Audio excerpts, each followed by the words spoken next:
بسم الله الحمد لله والصلاة والسلام على رسول الله. السلام عليكم ورحمة الله وبركاته. dadka Soomaaliyeed meel kasta joogaan waa salaamaya. Maanta waxaan idin soo hor istaagay inaan dadka warbixin ka siiyo xaaladda dalka meesha ay marayso iyo wixii aan soo marnay meeshaan maanta joogno iyo meeshaan u socono. Jamhuuriyadda saddexaad ee maanta jirtaahay waxay ka soo bilaabatay Carta kadibna waad garanaysaan muxuu ahaa 2 sano mandate ku dhamaaday Eldoret, Embagathi, Jowhar, Baydhabo, kabacdi Xamar. 2012 ayaa ku meel gaarnimadii ay soo dhamaatay oo la soo koobo dalku uu yeeshay dawlad aan ku meel gaar ahayn.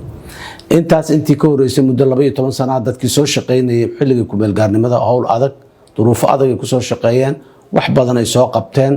oo soo gaarsiiyay 12 ma dhici lahayn 12 in ku meel gaarnimada laga baxo haddii aan la soo qaban lahayn shaqadii faraha badneed ee 12 sano la soo qabtay. intii soo qabato dhan ay ku soo dadaasho qof walba maalinteeda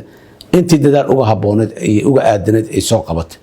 12 ku meel gaarnimadii marka laga baxayna dawlad rasmi ah oo markaasi ay dhismayaan tiirarkeedii iyo maxaan ku raadayay asaasayaasheedii ayaan helnay. waxaan ku noqonay beesha caalamka sida dawlad caadi ah, waxaan ku noqonay hay'adaha caalamiga ah iyo dhan, waxaan ku noqonay sistemyada caalamiga ah ee dhaqaalaha iyo maxaan ku raadayay siyaasadda iyo maxaan ku raadayay wax walba la isaga wareysanayay oo Soomaaliya ay qayb dib uga noqotay muddo dheer ka bacdi. intaas waxaana u sababay inaan ku noqon horumarka aan sameynayno. haddii aanan horumar sameyn lahayn kumaanaan noqon lahayn nooma suurto geli lahayn inaan ku noqono. dabcan beesha caalamka aad iyo aad ayay door garb istaaga oo cad uga qaadatay. dawladda Mareykanka, dawladda Ingiriiska, midowga Yurub, dawladaha Afrikaanka ah, jaamacadda Carabta, muslimiin dhammaan caalamku nooma kala harin waana la garb istaagay. suurtagal ma noqon lahayn haddii aan la garb istaagi lahayn inaan systemka dhaqaalaha adduunka dib ugu noqono oo aan IMF la macaamilno oo aan World Bank la macaamilno oo Cotonou Agreement la macaamilno. si cad ayaana loo garb istaagay. ka soo baxa shuruudaha loo baahan yahay kaliya haddii la dhihi lahay maanaan ka soo baxnayn. in bangigeenu shaqeeyo, wasaaraddeena maaliyadda shaqeyso, Swift code yeelano, electronic transfer yeelano, adduunyada ay nala macaamishahay waxa u sababahay sida naloo kaalmeeyay iyo dadaalkii gudaha dadka Soomaalida ay sameeyeen. intaa kadib 2017 doorasho kala dhacday marka laga yimaado 2012 dalka asoo ku meel gaar ka soo baxay ayaa dawladdii 2012 oo aniga aan odaga ka ahaa ay timiday. waxaan ka tegay dalka asigoo degan ilaa xad aasaaskii dimuqraadiyadda ay meel taalo, ilaa xad Soomaalidu waxa la yiraahdaa isma xukumi karto inaan is xukumi karno muujinay, dib u heshiisiin sameynay.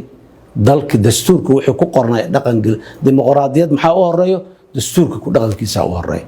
inaan dalkii dawlad goboleedyadii la aasaasay, la dhisay, la wixii wax qurxoon oo wax walba u dhan yihiin oo xoog badan ma jirin, laakiin wax bilaaw ah oo cunugan dhalan ma dhaamiya Soomaalidu dhihi jirtee markii xilli oo la gaarsiiyo wiilkii inuu dhaamiyo ayaan soo gaarsiinay. amniga dalka asigoo laga soo shaqeeyay, dadaal badan loo soo galay, dhimasho iyo dhaawac badan dad Soomaaliyeed iyo ciidan Soomaaliyeed oo qarabka sida ay rag badan ku soo dhinteen. ciidamada muxuu ahay walaalaheen Afrikaanka ay dad badan uga soo dhinteen. shabaab caasimada laga saaray, dib loo riixay ayaa haddana degmooyin kale oo far badan shabaab laga sii saaray oo dhaqdhaqaaqa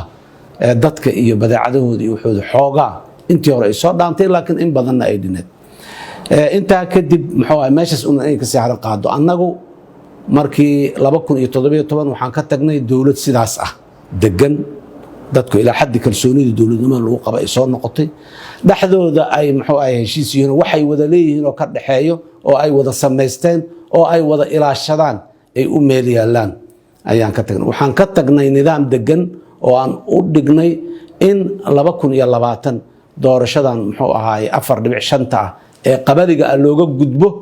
oo loo gudbo doorasho maxaan ku raadayay national oo qof iyo cod ah, iyo in nidaamka federaalka caasimadaha xamar caasimada jamhuuriyadda laga qaaday ee magaalo madaxyada dowlad goboleedyada la geeyo hoos loo dejiyo oo dadka Soomaaliyeed xukun ujeedadu intaas ay ahayd federaalka ujeedadiisu ugu weyn waxay dadka in loo dhaweeyo xukunka in gobolada caasimada dowlad goboleedyada caasimada laga qaaday ee degmooyinka la geeyo oo dadka xukunka loo dhaweeyo oo ay dadkooda doortaan oo ay maxaan ku iraahdaa isu taliyaan ahayd mahada ka gaartaan leeyahay waa ku hambalyeynaya tijaabada yarta ah ee dowlad goboleedka Puntland ay sameysay waxaan leeyahay waa arin ididiirada waa misaal waa wax mustaqbalka dambe looga daysan karo guulaheeda iyo ciladaheedaba laga faa'iideysan karo doorashada maanta taagan markaan u imaado wadadaas dheeraan soo marnay oo aad iyo aad u dhibka badanay maanta doorashada taagan waxaan u baahanahay waa wanaag waa guul in hore loo socdo haddii shalay ay lugta nagaga xirnaato oo shalay waa la ifiiri maalin hebel waa tii raadiya saan leega yiri maalin hebel waa tii statementiga noocaana xagga laga soo saaray maalin hebel waa tii xabadda laygu riday maalin hebel waa tii jidka inaan mara la ii diiday maalin hebel waa tii maxaan ku raadaay baraha bulshada laygu ceebeeyay laygu caayay laygu dulmiyay la iga been sheegay haddaan joogno shalan joogayna maantaana dhaafay maanta haddana shalay noqonay biri haddana shalay noqonay dad shalay la noola noqonayna dadka Soomaaliyeed waxaan rabaa anigoo ah oday waaye arag ah siyaasadana waaye arag u ah arrimaha bulshada inuu waaye arag u ah shalay inaan ka nimaado oo maanta intaan nimaado biri aan u diyaar garowno wax kastay ahaato wixii la soo maray waa la soo dhaafay sooma noqon karaan doorashada waxaan rabnaa wiil iyo gabar Soomaaliyeed madaxa xorka ah aqliga xorka ah reerkooda mesela inay yimaadaan rabnaa madaxda iyo mas'uuliyiinta meel kasta joogtana waxaan leenahay garawshiya ka bixiya dulqaadka u ogolaada dadka dardaarankayga odaytinimo ee aan dadka mas'uuliyiinta maanta joogo aan leeyahay waa sida annagu waxa aan doonayno u taaganahay waa sida aad iyo aad ayaan u kalsoonahay doorashadu inay dhacayso waqtigeeda ay ku dhacayso waqtigeeda marka la yiraahdo يعني مالنا الله قبته أفرتن مال موضع الله قبته شن يتوبن كجنوري إلى شن إلى 20 كفبراير أفرتن مال موضوع أفرتك مال موضوع أنا وحن آمن سنة الدور شذا وعلو قبك كرا لا بقول توات شن تحل دبان وعلو صوت ماستر كرا إن بدن وبدورين هنا اللي يري لكن هذا أفرتن شن نقطة أفرتن إلى لو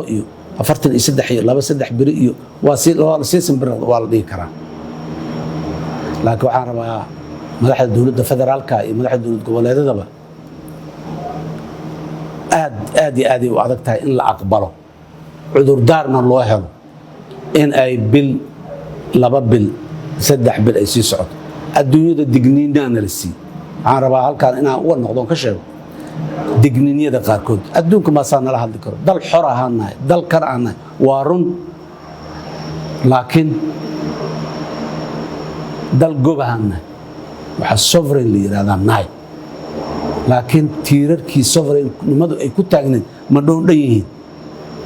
هدينا لليه أمن جوده مسؤول كران هالله كالمايو عن لصقم هدينا لليه دقالو هذا كم فيلنا هالله كالمايو كالما آدم من هالسيو كالما دقالنا هالسيو هدينا لليه اسمه حكومة كرانة هالله كالمايو وجبتر 7 هل ولا دقمو وحكم كهالله كالمايو ورولي وحبان نordima waxa intaas dheer marka in loo digo oo la yiraahdo waqtigaas hadaad ku imaan weydaan annaga waa de waqti kale idimaan waa idinka tageena macnaheedu maxaa waaye macnaheedu waxa waaye wixii aan ku guureysanay 8 sano ee la soo dhaafay ee ku meel gaarnimada aan ka baxnay oo dhan inaan dib u weyno inay suurtagal tahay ay maftadeeytira la macaamil maayo World Bank دوير الله معامل ماي كبعدين محوها African Development Bank Islamic Development Bank إيران الله معامل مين حاجة محا حالدين نقونيا همونتي شل مجان أنكسر بحناي كمل جانب بدنا نلاقة بمن نلاقة بيا هذا أنكسر نقون ماشي مسهل أنا دوت إن أنكسر نقون تكسر مالد وأوجدية مدحدا waa uga diga dawladda federaalka iyo dawlad goboleedyada dalka yaan la gelin ciriiri iyo walax oo mar hore ka soo gudbay inuu duruufo ku noqonayo yaan la abuurin waxaanad aad uga badbaadi kartaan doorashada inaad soo dedejisaan doorashada waxa loo yaqaan integrity-geeda inaad ku dadaashaan walaalayaal waxaan rabaa oo kale inaan adigu og idin xasuusiyo madaxdeenniyay doorasho xumaata wax ka dhalan karo Afghanistan doorasho xumaata ay u jabantay meesha u taala